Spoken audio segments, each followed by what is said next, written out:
Okay, what's up, everybody? So for today's daily take, we got a question about what buyers will have to pay when purchasing a house. So what fees are there when purchasing a house? So first one is land transfer. Now with land transfer, it depends if you're a first-time home buyer or not. If you're a first-time home buyer, you're not going to have to pay land transfer as long as your purchase price is below $368,000, I believe it is.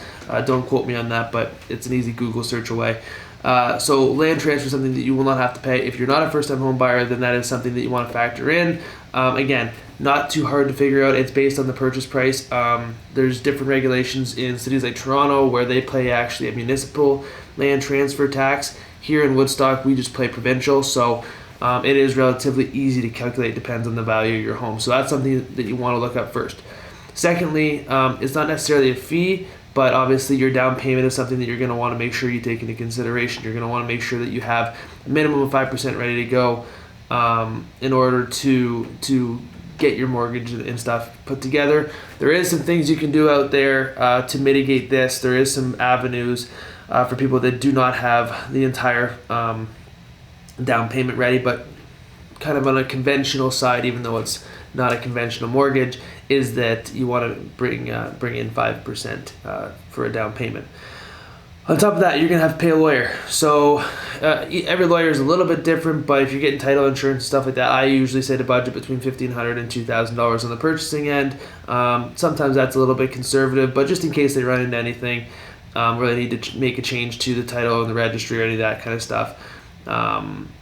Just anything that comes up that maybe is a little bit out of the ordinary, you like to have a little bit extra ready. So I always say to budget between $1,500 and $2,000. So on top of that, what also happens when the deal gets to the lawyers is something called a statement of adjustments. So sometimes with a statement of adjustments on the purchasing end, there will be a little bit more money that you'll have to pay. Let's just say that the owner has prepaid their quarter's HST, not HST, property taxes, and guess what I gotta pay soon. Their property taxes, and it's closing just a couple of days later. Obviously, it wouldn't be fair for the previous owner to have paid all of that and not received the time in the house under that property tax payment. So a statement of adjustments will take care of those things and make sure that it's even, that if there is something like that has been paid, that an additional amount of money goes in to compensate the seller for said payment. On top of that, you're going to want to have money set aside for a home inspection. Again, home inspections, they're getting up near, for around $400 is what I usually see as being the rate. But again, budget a couple extra $100 if you want to make sure you're safe, or if you think you might have to do anything extra, maybe some kind of extra assessment, a plumbing assessment, something like that you think might have to be done. Just maybe have a couple extra dollars set aside for that. Aside from that, on the real estate side of things, the typical transaction does not require the buyer to pay his or her realtor. That being said, in some situations, very few from my experience, the buyer may have to pay their own agent.